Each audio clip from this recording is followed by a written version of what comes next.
बच्चों, आज ये वर्कशीट 26 है। हमारी साइंस की हिंदी मीडियम की वर्कशीट है। आज 2 सितंबर है, तो 10th क्लास की वर्कशीट है जो कि आपके लेसन नंबर 6 से ही ली गई है। मानव श्वसन तंत्र यह वह अंग प्रणाली है जिसमें ऊर्जा की आवश्यकताओं को पूरा करने के लिए ऑक्सीजन का लेना और कार्बन डाइऑक्साइड का छोड़ना शामिल है, मतलब गैसेस का एक्सचेंज होता है। श्वसन तंत्र के अंग और कार्य दे रखे हैं। तो राइट हैंड साइड पे आप देख रहे हो डायग्राम दिया हुआ है श्वसन तंत्र का। तो ये बहुत ज़्यादा इंपॉर्टेंट डायग्राम है, बोर्ड में बहुत बार आया हुआ है, तो प्लीज़ इसको अच्छे से कर लेना।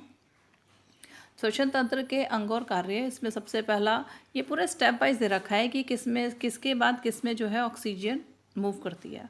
तो सबसे पहले नाक है, बाहरी नथुने का एक जोड़ा है, छोटे बालों के रोम नासिका के आंतरिक भाग को ढकते हैं और बाहरी रोगाणुओं से शरीर की रक्षा करते हैं। तो रोगाणुओं से रक्षा करते हैं और सांस लेते वक्त हवा को अतिरिक्त आर्द्रता मतलब कि नमी मॉइस्चर प्रदान करते हैं। स्वर यंत्र, इसे एडम एप्पल या वॉइस बॉक्स भी कहते हैं, जो कि स्वर को कंट्रोल करता है। यह वह हिस्सा है जो खाद्य कणों को निगलने के दौरान उठता और गिरता है। जब हम खाना निगलते हैं तब ये खुलता और बंद होता है। ग्रासनी नाक कक्ष ग्रसनी के रूप में एक विस्तृत खोखले स्थान में खुलता है। यह हवा और भोजन दोनों के लिए काम रास्ता है। यह खाद्य कणों को वायु नली में प्रवेश होने से रोकने का कार्य करता है। तो जो ग्रसनी है इसका मेन कार्य क्या है कि जो खाद्य कण हैं उनको वायु नली में जाने से रोकता है। तो कई बार होता है ना कि जब हम खाना खाते हुए बात करते हैं तो बड़े लोगों में टोकरे होते हैं कि खाना खाते हुए नहीं बोलते, तो मे भी इसका ये रीज़न हो कि चांसेस होते हैं जाने के। तो उपकंठ एक लोचदार उपास्थि है, मतलब फ्लैक्सिबल कार्टिलेज है, जो स्वर यंत्र और अन्य की नली के बीच एक स्विच के रूप में कार्य करता है। ये स्विच ऑन ऑफ होता है, ये भी इस तरीके से कार्य करता है। अब है श्वास नली। श्वास नली स्वर यंत्र के नीचे से होते हुए गर्दन के नीचे तक जाता है। डायग्राम में आप चेक करते रहना। वायु नली की दीवार सी आकार की उपास्थि से बनी है। जो सी आकार की रिंग्स होती हैं कुछ कार्टिलेज की बनी होती हैं वो इस पर लगी होती हैं। देख रहे होगे ना, छोटे छोटे से स्ट्रक्चर जुड़े हुए हैं जो इसे पिचकने से बचाती हैं, जो इसको कोलैप्स करने से या फटने से बचाती हैं। श्वसनी 2 नलिकाओं में विभाजित होती है जिन्हें श्वसनी कहा जाता है, जो प्रत्येक फेफड़े में प्रवेश करती है। और श्वसनी द्वितीय एवं तृतीय श्रेणी और बाद में श्वसनिकाओं में विभाजित होती है, जो आगे कूपिकाओं में विभाजित होती है। मतलब क्या है कि जैसे जड़ें होती हैं ना, या जड़ों में आपने देखा होगा कि एक मेन जड़ होती है, फिर उसमें से और जड़ें निकली होती हैं, फिर छोटी छोटी और जड़ें निकली होती हैं। तो इस तरीके से इसका स्ट्रक्चर है। और तो उस जड़ मतलब जड़ के से कुछ रिजेंबल करता है, ये कह सकते हो। तो लास्ट में क्या है, इसमें होती है कूपिकाएँ, बहुत सारी कूपिकाओं में विभाजित होता है। तो कूपिकाएँ क्या हैं? कूपिका पतली दीवारों और एकल सेल से बनी गुब्बारे जैसी सूक्ष्म संरचना है जो वायु से भरी रहती है। तो बेसिकली जो कूपिका है वो बहुत छोटी छोटी सी गुब्बारे जैसी स्ट्रक्चर होते हैं जिनसे मिलके लंग्स बने होते हैं। और ये बोला जाता है कि एक लंग्स को बनाने के लिए 700 मिलियन एल्वेलियाई या कूपिका चाहिए होती हैं। और कूपिका बनी होती हैं बेसिकली पैरेन्काइमल सेल से, जो इसको गैस को आसानी से डिफ्यूज़ करने में, इधर उधर जाने में हेल्प करती हैं। और क्या है कि ये इसका मेन काम क्या है? ऑक्सीजन लेना ब्लड से और ऑक्सीजन ब्लड को देना। जो ऑक्सीजन है वो ब्लड को देती हैं और ब्लड से कार्बन डाइऑक्साइड लेकर फिर से वापस उसको लंग्स के पास भेज देती हैं। तो इसका मेन काम यही है। फिर है कि फेफड़े मनुष्य में श्वसन के मुख्य केंद्र हैं। ये छाती की वस्य गुहा में रीढ़ की हड्डी के पास और हृदय के दोनों ओर उपस्थित होते हैं। ये बड़े और स्पंजी अंगों का एक जोड़ा है जो मुख्य रूप से रक्त और वायु के बीच गैसों के आदान प्रदान में शामिल है।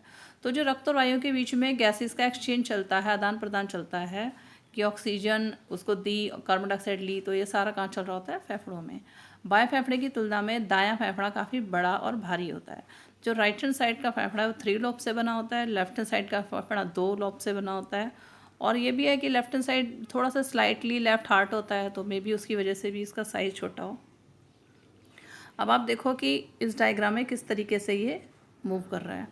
तो सबसे पहले नासाद्वार, फिर ग्रसनी, फिर कंठ, श्वास नली, श्वसनिका, उसके बाद कूपिका कोश, फिर रुधिर वाहिकाएँ, उसके बाद ये दोबारा से वही प्रोसेस वापस चलता है। मतलब रुधिर वाहिकाओं में कूपिका कोश के द्वारा ऑक्सीजन जो है दे दी गई और कार्बन डाइऑक्साइड लेके वो उसे वापस चल लेता है। फिर आगे देख लेते हैं, सांस लेते समय, सांस छोड़ते समय, सांस लेने को क्या बोलते हैं? इनहलेशन, सांस छोड़ने को एक्सहलेशन। अब इस एक्टिविटी को आप खुद से करके देखो, बहुत इजी है। पहले तेज़ी से सांस लो और देखो क्या होता है। जब हम सांस लेंगे तो वक्सी गुहा फैलती है, पसलियाँ जो रिब्स हैं वो ऊपर की ओर आती हैं और डायफ्राम का आकार में सपाट हो जाता है। मतलब लंग्स और डायफ्राम नीचे की तरफ होते हैं और ये सपाट हो जाते हैं, समतल हो जाते हैं। और फेफड़ों का आयतन बढ़ जाता है, क्योंकि फेफड़ों में ऑक्सीजन भर जाती है तो उसका आयतन बढ़ जाता है और हवा फेफड़ों में प्रवेश करती है, तो गुब्बारे की तरह ये फूल जाते हैं। फिर जब हम सांस छोड़ते हैं तो छोड़ के देखो आप भी, वस्य गुहा सिकुड़ती है, पसलियाँ नीचे की ओर बढ़ती हैं और डायफ्राम गुंबद के आकार का हो जाता है और कहाँ चला जाता है? ऊपर। डायफ्राम अब फ्लैटन नहीं रहता, ऊपर की तरफ चला जाता है और फेफड़ों का आयतन कम हो जाता है और हवा फेफड़ों से बाहर निकल जाती है। तो सिंपल सा प्रोसेस है बिल्कुल। अब क्वेश्चन देख लेते हैं, कुपिका का क्या कार्य है? तो कुपिका का मेन कार्य क्या है? गैसेस का एक्सचेंज करना, मतलब कि ऑक्सीजन जो है वो ब्लड को देना और ब्लड से कार्बन डाइऑक्साइड लेना और वापस उसको भेजना। तो मेन कार्य इसका यही है कि ऑक्सीजन ब्लड में जाती है और आगे ब्लड में ये आरबीसी के अंदर हीमोग्लोबिन होता है, उसके साथ अटैच हो जाती है। तो मतलब बेसिक तो बस एक ही कार्य लिखना कि गैसेस के एक्सचेंज में हेल्प करती है। फिर है, गैसेस विनिमय किस स्थान पर होता है? जो एक्सचेंज है गैसेस का वो कहाँ पे होता है? लंग्स में। और इसमें आप कुपिका भी लिख सकते हो साथ में, दोनों ही सही हैं। और सांस लेने और सांस छोड़ने की प्रक्रिया के बीच अंतर ऊपर लिखा हुआ है। मानव श्वसन प्रणाली का नामांकित चित्र बनाइए। तो नामांकित चित्र जो है वो तो ऊपर बनी रखा है, बना लेना। अब नेक्स्ट क्वेश्चन है, सांस लेने और सांस छोड़ने के दौरान अपने उदर मतलब होता है स्टमक की गति को ध्यान से देखिए और महसूस कीजिए। आपके अवलोकन के पीछे क्या कारण हो सकता है? इसको भी एक बार आप करके देख सकते हो। बेड पर लेट जाना और तेज़ी से सांस लेना और देखना स्टमक फूलता है। क्यों फूलता है? कि जब हम सांस लेते हैं तब लंग्स और डायफ्राम नीचे की तरफ जाते हैं और फ्लैटेंड होते हैं, तो एयर को अंदर आने के लिए स्पेस देने के लिए, है ना, तो हमारा पेट जो है वो फूल जाता है। क्यों? क्योंकि एयर को स्पेस चाहिए, इसकी वजह से जो है पेट फूलने लगता है।